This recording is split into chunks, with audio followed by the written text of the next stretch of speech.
ਲੂਕਾ 20 ਬਾਬ ਦੀ 1 ਹੈ। ਪਰਤਾਵੇ ਲਈ ਪ੍ਰੇਸ਼ਨ। ਉन्हीं ਦਿਨਾਂ ਵਿੱਚੋਂ ਇੱਕ ਲੂਕਾ 20 ਬਾਬ ਪਰਤਾਵੇ ਲਈ ਪ੍ਰੇਸ਼ਨ। ਲੂਕਾ 20 ਬਾਬ ਪਰਤਾਵੇ ਲਈ ਪ੍ਰੇਸ਼ਨ। ਲੂਕਾ 20 ਬਾਬ ਪਰਤਾਵੇ ਲਈ ਪ੍ਰੇਸ਼ਨ। ਉन्हीं ਦਿਨਾਂ ਵਿੱਚੋਂ ਇੱਕ ਦਿਨ ਇਉਂ ਹੋਇਆ ਕਿ ਜਾਂ ਉਹ ਹੈਕਲ ਵਿੱਚ ਲੋਕਾਂ ਨੂੰ ਉਪਦੇਸ਼ ਕਰਦਾ ਅਤੇ ਖੁਸ਼ਖਬਰੀ ਸੁਣਾਉਂਦਾ ਸੀ। ਪ੍ਰਧਾਨ ਜਾਜਕ ਤੇ ਗ੍ਰੰਥੀ ਬਜ਼ੁਰਗ ਦੇ ਨਾਲ ਚੜ ਆਏ ਔਰ ਉਹਨਾਂ ਨੂੰ ਕਹਿਣ ਲੱਗੇ, ਭਈ ਸਾਨੂੰ ਦੱਸ, ਤੂੰ ਕਿਹੜੇ ਇਖਤਿਆਰ ਨਾਲ ਇਹ ਕੰਮ ਕਰਦਾ ਹੈ, ਜਾਂ ਉਹ ਕੌਣ ਹੈ ਜਿਹਨੇ ਤੈਨੂੰ ਇਹ ਇਖਤਿਆਰ ਦਿੱਤਾ ਹੈ। ਪਰ ਉਸਨੇ ਉਹਨਾਂ ਨੂੰ ਉੱਤਰ ਦਿੱਤਾ, ਮੈਂ ਵੀ ਤੁਹਾਨੂੰ ਇੱਕ ਗੱਲ ਪੁੱਛਦਾ, ਸੋ ਮੈਨੂੰ ਦੱਸੋ, यूहन्ना ਦਾ ਬਪਤਿਸਮਾ ਸਵਰਗ ਵੱਲੋਂ ਜਾਂ ਮਨੁੱਖ ਵੱਲੋਂ? ਉਹਨਾਂ ਨੇ ਆਪੋ ਵਿੱਚ ਵਿਚਾਰ ਕਰਕੇ ਕਿਹਾ, ਜੇ ਕਹੀਏ ਸਵਰਗ ਵਿੱਚ ਵੱਲੋਂ ਤਾਂ ਆਪੂ ਤੁਸਾਂ ਉਹਦੀ ਪ੍ਰਤੀਤ ਕਿਉਂ ਨਾ ਕੀਤੀ, ਔਰ ਜੇ ਕਹੀਏ ਮਨੁੱਖਾਂ ਵੱਲੋਂ ਤਾਂ ਸਭ ਲੋਕ ਸਾਨੂੰ ਪਥਰਾਓ ਕਰਨਗੇ, ਕਿਉਂਕਿ ਉਹ ਯਕੀਨ ਨਾਲ ਜਾਣਦੇ ਸਨ ਜੋ यूहन्ना ਨਬੀ ਸੀ। ਤਾਂ ਉਸਨੇ ਉੱਤਰ ਦਿੱਤਾ, ਭਈ ਅਸੀਂ ਨਹੀਂ ਜਾਣਦੇ ਭਈ ਅਸੀਂ ਕਿੱਥੋਂ ਸੀ। ਯਿਸੂ ਨੇ ਉਹਨਾਂ ਨੂੰ ਆਖਿਆ, ਮੈਂ ਵੀ ਤੁਹਾਨੂੰ ਨਹੀਂ ਦੱਸਦਾ ਜੋ ਕਿਹੜਾ ਇਖਤਿਆਰ ਨਾਲ ਇਹ ਕੰਮ ਕਰਦਾ। ਉਹ ਲੋਕਾਂ ਨੂੰ ਇਹ ਦ੍ਰਿਸ਼ਟਾਂਤ ਸੁਣਾਉਣ ਲੱਗਾ, ਵੀ ਇੱਕ ਮਨੁੱਖ ਨੇ ਅੰਗੂਰੀ ਬਾਗ ਲਾਇਆ ਤੇ ਉਸ ਨੂੰ ਮਾਲੀਆਂ ਦੇ ਹੱਥ ਸੌਂਪ ਕੇ ਬਹੁਤ ਦਿਨ ਲਈ ਪ੍ਰਦੇਸ਼ ਚਲਿਆ ਗਿਆ, ਔਰ ਉਸਨੇ ਰੁੱਤ ਸਿਰ ਇੱਕ ਨੌਕਰ ਨੂੰ ਮਾਲੀ ਕੋਲ ਘੱਲਿਆ ਜੋ ਬਾਗ ਦਾ ਫਲ ਵਿੱਚੋਂ ਉਹਨੂੰ ਕੁਝ ਦੇਣ। ਪਰ ਮਾਲੀਆਂ ਨੇ ਉਹਨੂੰ ਮਾਰ ਕੁੱਟ ਕੇ ਸਕਣੇ ਹੱਥ ਤਾ ਦਿੱਤਾ। ਉਸਨੂੰ ਇੱਕ ਹੋਰ ਨੌਕਰ ਘੱਲਿਆ ਤੇ ਉਸਨੇ ਉਹਨੂੰ ਵੀ ਮਾਰਿਆ ਕੁੱਟਿਆ ਤੇ ਉਹਦੀ ਪੱਤ ਲਾ ਕੇ ਸਕਣੇ ਹੱਥ ਤਹਿ ਦਿੱਤਾ। ਉਸਨੇ ਤੀਸਰੇ ਨੂੰ ਘੱਲਿਆ ਤੇ ਉਸਨੇ ਉਸਨੂੰ ਵੀ ਗੈਲ ਕਰਕੇ ਬਾਹਰ ਕੱਢ ਦਿੱਤਾ। ਤਦ ਬਾਗ ਦੇ ਮਾਲਕ ਨੇ ਕਿਹਾ, ਮੈਂ ਕੀ ਕਰਾਂ, ਆਪਣੇ ਇੱਕ ਪਿਆਰੇ ਪੁੱਤਰ ਨੂੰ ਘੱਲਾਂਗਾ ਕਿ ਜਾਣੇ ਵੀ ਉਹ ਉਸ ਖਿਲਾਫ ਘੱਲਾਂਗਾ ਕੀ ਜਾਣੀਏ ਵੀ ਉਸ ਦਾ ਇਲਾਜ ਲਿਖਿਆ। ਤਦ ਬਾਗ ਦੇ ਮਾਲਕ ਨੇ ਕਿਹਾ, ਮੈਂ ਕੀ ਕਰਾਂ, ਮੈਂ ਆਪਣੇ ਪਿਆਰੇ ਪੁੱਤਰ ਨੂੰ ਘੱਲਾਂਗਾ ਕੀ ਜਾਣੀਏ ਭਈ ਉਹ ਉਸ ਦਾ ਲਿਹਾਜ਼ ਕਰਨ। ਪਰ ਜਾਮ ਮਾਲੀਆਂ ਨੇ ਉਸ ਨੂੰ ਡਿੱਠਾ ਤਾਂ ਆਪੋ ਵਿੱਚ ਸਲਾਹ ਕਰਕੇ ਬੋਲੇ, ਵਾਰਸ ਇਹੋ ਹੈ, ਇਹਨੂੰ ਮਾਰ ਸੁੱਟੀਏ ਤਾਂ ਜੋ ਵਿਰਸਾ ਸਾਡਾ ਹੋ ਜਾਵੇ। ਤਾਂ ਉਸਨੇ ਉਸ ਨੂੰ ਬਾਗੋਂ ਬਾਹਰ ਕੱਢ ਕੇ ਮਾਰ ਸੁੱਟਿਆ। ਸੋ ਬਾਗ ਦਾ ਮਾਲਕ ਉਹਨਾਂ ਨਾਲ ਕੀ ਕਰੇਗਾ? ਉਹ ਆਵੇਗਾ ਤਾਂ ਉਸ ਨੂੰ ਮਾਲੀਆਂ ਦਾ ਨਾਸ਼ ਕਰੇਗਾ ਤੇ ਬਾਗ ਉਹਨਾਂ ਨੂੰ ਸੌਂਪੇਗਾ। ਪਰ ਉਸਨੇ ਇਹ ਸੁਣ ਕੇ ਕਿਹਾ ਵੀ ਇਹ ਕਿਹਾ ਰੱਬ ਨਾ ਕਰੇ। ਤਾਂ ਉਸਨੇ ਉਹਨਾਂ ਵੱਲ ਧਿਆਨ ਕਰਕੇ ਆਖਿਆ, ਫਿਰ ਉਹ ਜੋ ਲਿਖਿਆ ਹੋਇਆ ਸੋ ਕੀ ਹੈ ਕਿ ਜਿਸ ਪੱਥਰ ਨੇ ਰਾਜੇ ਨੂੰ ਰੱਦਿਆ ਸੋਈ ਖੂੰਜੇ ਦਾ ਸਿਰਾ ਹੋ ਗਿਆ। ਹਰ ਇੱਕ ਜੋ ਉਸ ਪੱਥਰ ਉੱਤੇ ਡਿੱਗੇਗਾ ਸੋ ਚੂਰ ਹੋ ਜਾਵੇਗਾ, ਪਰ ਜਿਹੜਾ ਉਹਦੇ ਉੱਤੇ ਉਹ ਡਿੱਗੇ ਉਹ ਉਸ ਨੂੰ ਪੀਹ ਸੁੱਟੇਗਾ।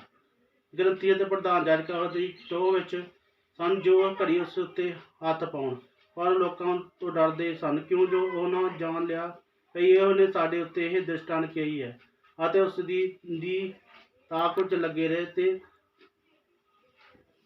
ਭੇਤੀਆਂ ਨੂੰ ਘੱਲਿਆ ਜਿਹੜੇ ਕਪਟ ਨਾਲ ਆਪਣੇ ਆਪ ਨੂੰ ਧਰਮੀ ਵਿਖਾਉਂਦੇ ਸਨ, ਭਈ ਉਹਦੀ ਕੋਈ ਗੱਲ ਫੜਨ। ਇਸ ਲਈ ਜੋ ਉਹਨੂੰ ਹਾਕਮ ਦੇ ਹੱਥ ਦੇ ਵੱਸ ਅਤੇ ਇਖਤਿਆਰ ਵਿੱਚ ਕਰਨ। ਤਾਂ ਉਸਨੇ ਉਹਨਾਂ ਤੋਂ ਪੁੱਛਿਆ, ਗੁਰੂ ਜੀ, ਅਸਾਂ ਜਾਣਦੇ ਹਾਂ ਜੋ ਤੁਸੀਂ ਠੀਕ ਬੋਲਦੇ ਹੋ ਅਤੇ ਸਿਖਾਉਂਦੇ ਹੋ, ਔਰ ਕਿਸ ਦੀ ਰਾਈ ਨਹੀਂ ਕਰਦੇ, ਸਗੋਂ ਸੱਚਾਈ ਨਾਲ ਪਰਮੇਸ਼ਰ ਦਾ ਰਾਹ ਦੱਸਦੇ ਹੋ। ਕੇਸਰ ਨੂੰ ਜਜ਼ੀਰੇ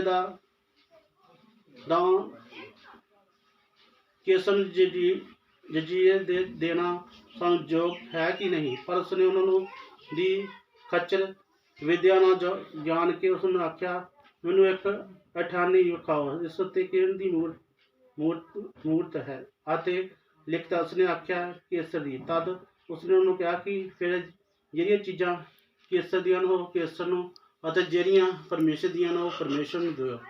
ਉਹ ਲੋਕਾਂ ਦੇ ਸਾਹਮਣੇ ਉਸ ਉੱਤੇ ਗੱਲ ਨੂੰ ਫੜ ਨਾ ਸਕੇ, ਪਰ ਉਹਦੇ ਉੱਤਰ ਦੇਣ ਤੋਂ ਹੈਰਾਨ ਹੋ ਕੇ ਚੁੱਪ ਹੀ ਰਹਿ ਗਏ। ਅਤੇ ਸਦੂਕਿਆਂ ਵਿੱਚ ਜਿਹੜੇ ਆਖਦੇ ਸਨ ਭਈ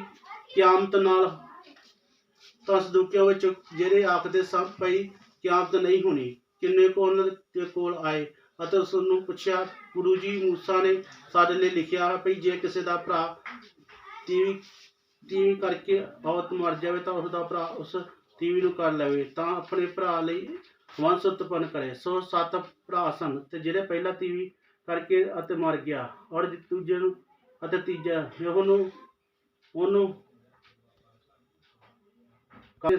ਸਾਤੇ ਦੇ ਸੱਤੇ ਔਰਤ ਮਰ ਗਏ। ਪਿੱਛੋਂ ਤੀਵੀਂ ਵੀ ਮਰ ਗਈ। ਸੋ ਕਿਆਮਤ ਨੂੰ ਉਹਨਾਂ ਵਿੱਚੋਂ ਕਿਸੇ ਦੀ ਤੀਵੀਂ ਹੋਏਗੀ, ਕਿਉਂ ਜੋ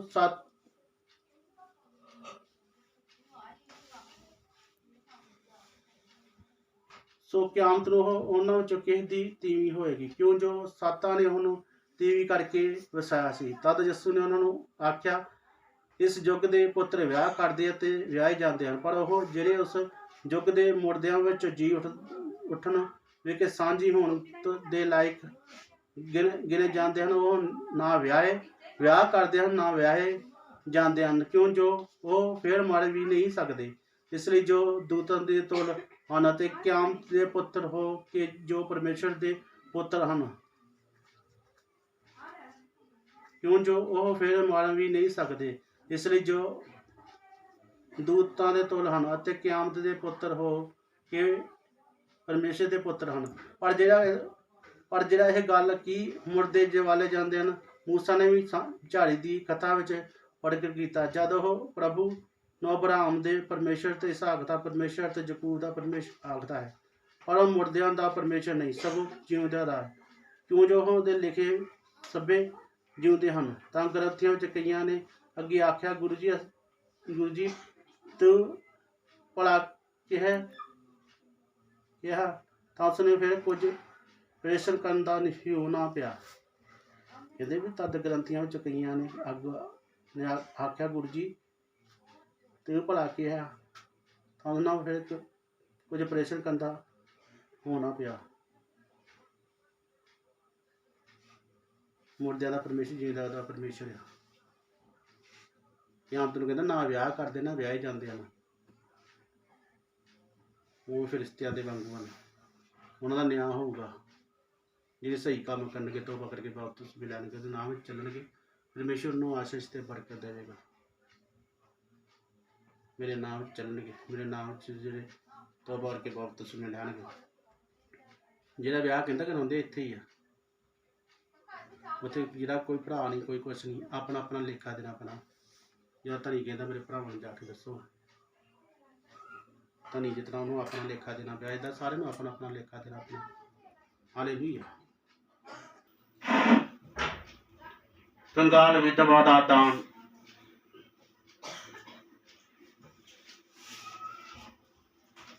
ਕੰਗਾਲ ਵਿਧਵਾ ਦਾ ਦਾਨ ਅਤੇ ਕਾਲ ਤੇ ਨਿਸ਼ਾਨ। ਲੂਕਾ 21 ਬਾਬ ਉਹਦੀ ਹਕੈਤ। ਲੂਕਾ 21 ਬਾਬ ਉਹਦੀ ਹਕੈਤ। ਉਸਨੇ ਆਖਿਆ ਚੁੱਕ ਕੇ ਧਨਵਾਨਾਂ ਨੂੰ ਆਪਣੇ ਚੰਦੇ ਖਜ਼ਾਨੇ ਵਿੱਚ ਪਾਉਂਦਿਆਂ ਡਿੱਠਾ। ਉਸਨੇ ਕਿਹਾ ਕਿ ਕੰਗਾਲ ਵਿਧਵਾ ਨੂੰ 2 ਦਮੜੀਆਂ ਉੱਥੇ ਪਾਉਂਦੇ ਵੇਖਿਆ। ਤਾਂ ਉਸਨੇ ਆਖਿਆ, ਮੈਂ ਤੁਹਾਨੂੰ ਸੱਚ ਆਖਦਾ ਭਈ ਇਸ ਕੰਗਾਲ ਵਿਧਵਾ ਨੇ ਉਹ ਸਭਨਾਂ ਨਾਲੋਂ ਬਹੁਤ ਪਾ ਦਿੱਤਾ ਹੈ, ਕਿਉਂ ਜੋ ਉਹਨਾਂ ਸਭਨਾਂ ਨੇ ਆਪਣੇ ਵਾਪਰ ਮਾਲ ਤੋਂ ਕੁਝ ਦਾਨ ਪਾਇਆ, ਪਰ ਇਹਨੇ ਆਪਣੀ ਥੋੜ ਵਿੱਚੋਂ ਸਾਰੀ ਪੂੰਜੀ ਜੋ ਇਹਦੀ ਸੀ ਪਾ ਦਿੱਤੀ।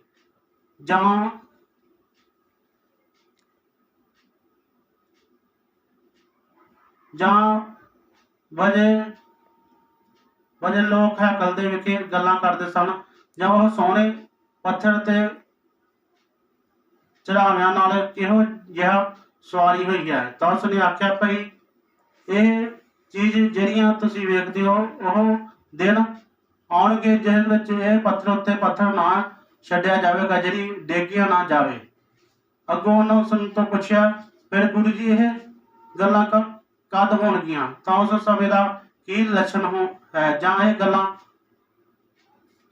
ਗੱਲਾਂ ਹੋਣ ਲੱਗਣਗੀਆਂ? ਪੱਥਰ ਉੱਤੇ ਪੱਥਰ ਛੱਡਿਆ ਜਾਵੇਗਾ, ਕਹਿੰਦਾ ਸਭ ਕੁਝ ਡਿੱਗਿਆ ਜਾਏਗਾ। ਜਿਸ ਤਰ੍ਹਾਂ ਹੁਣ ਲੜਾਈ ਲੱਗੀ ਹੋਈ ਆ, ਜਲੂਸ ਨੇ ਲੜਾਈ ਲੜੀ ਹੈ, ਉਹ ਸਭ ਕੁਝ ਢੇਰੋ ਢੇਰੀ ਹੋਈ ਜਾ ਰਹੀ ਹੈ। ਐਡੀਆਂ ਐਡੀਆਂ ਵੱਡੀਆਂ ਬਿਲਡਿੰਗਾਂ ਸਭ ਕੁਝ ਢੇਰੋ ਢੇਰ ਹੋਈ ਜਾਣ ਡਿਆ। ਕਹਿੰਦਾ ਐਂਡ ਦਾ ਸਮਾਂ ਆਏਗਾ ਜੋ ਸਭ ਕੁਝ ਹੀ ਨਾਸ ਹੋ ਜਾਵੇਗਾ। ਕਿੰਨੇ ਕਿੰਨੇ ਪੈਸੇ ਲਾ ਕੇ ਉਹਨਾਂ ਬਿਲਡਿੰਗਾਂ ਖੜੀਆਂ ਕੀਤੀਆਂ ਵੱਡੀਆਂ ਵੱਡੀਆਂ, ਜੋ ਬਿਲਡਿੰਗਾਂ ਜੋ ਨਾਸ ਨੂਸ ਕਰੀ ਜਾਣ ਡਿਆ।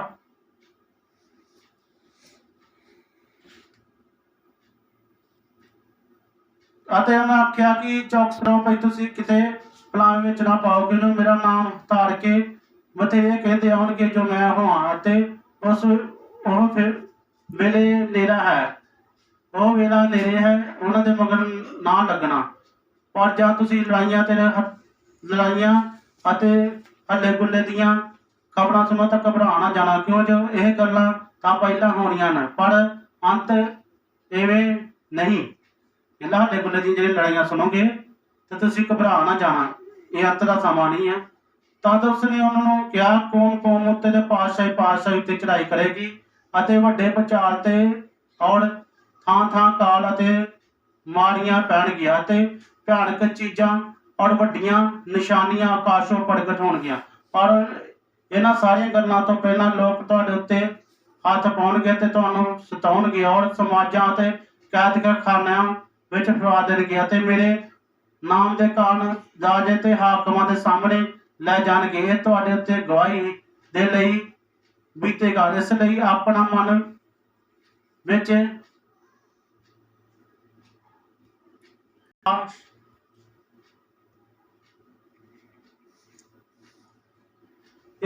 ਇਹ ਤੁਹਾਡੇ ਉੱਤੇ ਗਵਾਹੀ ਦੇ ਲਈ ਬੀਤੇਗਾ। ਇਸ ਲਈ ਆਪਣੇ ਮਨ ਵਿੱਚ ਪੱਕਾ ਠਹਿਰਾ ਛੱਡੋ ਭਾਈ, ਅਸੀਂ ਉਹ ਉੱਤਰ ਦੇਣ ਲਈ ਪਹਿਲਾਂ ਤੋਂ ਹੀ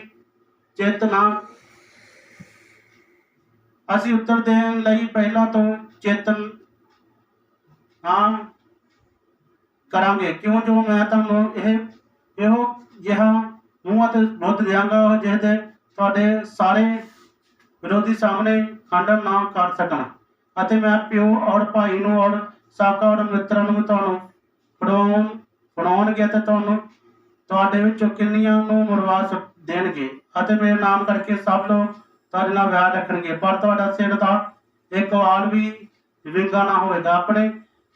ਆਪਣੇ ਧੀਰਜ ਨਾਲ ਤੁਸੀਂ ਆਪਣੀਆਂ ਜਾਨਾਂ ਨੂੰ ਕਮਾਓਗੇ, ਜਾਂ ਤੁਸੀਂ ਜਰੂਸਲਮ ਭੱਜੋ ਤੇ ਨਾਲੇ ਘੇਰਿਆ ਹੋਇਆ ਵੇਖੋ ਤਾਂ ਜਾਣੋ ਵੀ ਉਹਦਾ ਉਜੜਨਾ ਨੇੜੇ ਹੈ। ਜਦੋਂ ਜਰੂਸਲਮ ਨੂੰ ਤੁਸੀਂ ਘੇਰਿਆ ਹੋਇਆ ਵੇਖੋਗੇ, ਸਮਝ ਲਓ ਵੀ ਹੁਣ ਕਿਆਮਤ ਨੇੜੇ ਆ, ਦਾ ਉਜੜਨਾ ਨੇੜੇ ਹੈ। ਔਰ ਉਜੜਨਾ ਨੇੜੇ ਹੈ ਤੇ ਆ ਪਹੁੰਚਿਆ। ਤਦ ਉਹ ਜਿਹੜੇ ਯਹੂਦੀਆਂ ਵਿੱਚ ਹਨ ਭਾਰ ਨੂੰ ਭੱਜ ਜਾਣਾ, ਤੇ ਜਿਹੜੇ ਉਸਦੇ ਨਾਲ ਹੋਣ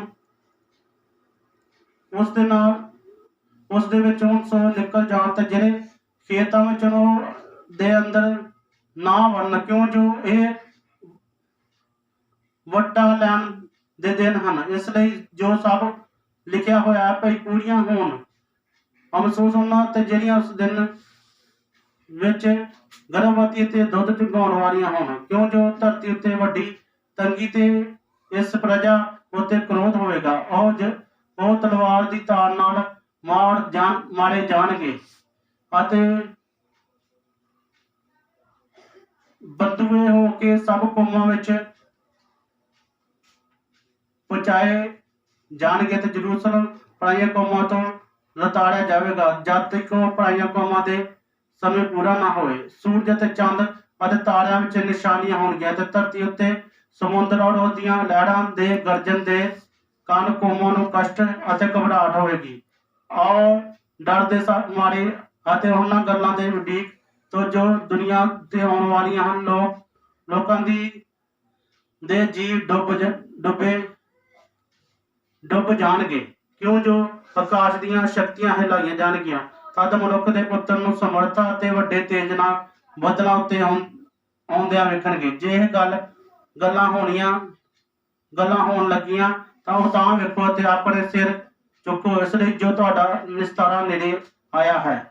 ਉਹਨਾਂ ਨੂੰ ਇੱਕ ਦ੍ਰਿਸ਼ਟਾਂਤ ਵੀ ਦਿੱਤੀ ਭਾਈ, ਅੰਜੀਰ ਦੇ ਬੂਟੇ ਨੂੰ ਅਤੇ ਸਾਰੇ ਰੁੱਖਾਂ ਨੂੰ ਵੇਖੋ, ਜਦ ਉਹਦੇ ਪੱਤੇ ਨਿਕਲਦੇ ਹਨ ਤਾਂ ਤੁਸੀਂ ਵੇਖ ਕੇ ਆਪਣੇ ਆਪ ਜਾਣ ਲੈਂਦੇ ਹੋ ਜੋ ਹੁਣ ਗਰਮੀ ਦੇ ਰੁੱਤ ਨੇੜੇ ਹੈ। ਇਸੇ ਤਰ੍ਹਾਂ ਜਾਂ ਤੁਸੀਂ ਵੇਖੋ ਭਈ ਇਹ ਗੱਲਾਂ ਹੁੰਦੀਆਂ ਨੇ ਤਾਂ ਜਾਣੋ ਜੋ ਪਰਮੇਸ਼ਰ ਦਾ ਰਾਜ ਨੇੜੇ ਹੈ। ਮੈਂ ਤੁਹਾਨੂੰ ਸੱਚ ਆਖਦਾ ਭਈ ਜਦ ਤੋਰੀ ਸਭ ਗੱਲਾਂ ਨਾ ਹੋ ਲੈਣ ਇਹ ਪੀੜੀ ਬੀਤ ਨਾ ਜਾਵੇ। ਆਕਾਸ਼ ਧਰਤੀ ਟਲ ਜਾਣਗੇ ਪਰ ਮੇਰੇ ਵਚਨ ਕਦੇ ਨਾ ਟਲਣਗੇ। ਖਬਰਦਾਰ ਰਹੋ ਭਈ ਹੱਦੋਂ ਬਾਹਰ ਖਾਣ ਪੀਣ ਅਤੇ ਮਤ ਵਾਲੇ ਹੋਣਾ ਨਾਲੇ ਖਬਰਦਾਰ